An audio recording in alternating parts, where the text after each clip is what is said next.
Les bureaux de vote ont ouvert à 8 heures ce dimanche. Près de 50 millions d'électeurs allemands voteront toute la journée. L'opposition conservatrice part largement favorite pour remporter les élections législatives. Les sondages affichent les chrétiens démocrates en tête avec 30% des intentions de vote. Friedrich Merz, favori pour devenir chancelier, souhaite un mandat fort des électeurs qui permettra à l'Allemagne d'assumer un rôle de leader en Europe.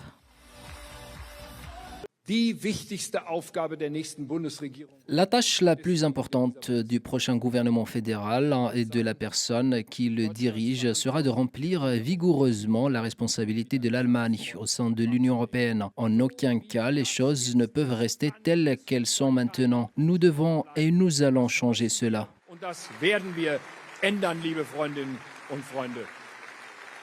De son côté, l'extrême droite a 20% des intentions de vote. L'AfD, parti anti-migrant, pourrait devenir la deuxième force politique du pays. À la tête du parti, Alice Weidel brigue le poste de chancelière.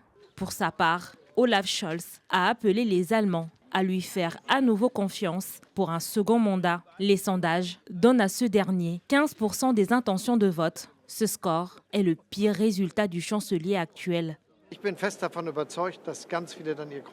En ce qui concerne les immigrés, je tiens à dire que nous voulons d'elles en Allemagne. Elles sont allemandes, elles sont chez elles, ici dans ce pays. Mais aussi, nous devons faire quelque chose pour la paix et la sécurité en Europe. Et nous devons toujours garantir la sécurité de l'Allemagne. C'est pour ça que je suis convaincu qu'un très grand nombre de personnes voteront pour mon parti, le SPD, bien plus que prévu, car l'avenir de notre pays est en jeu.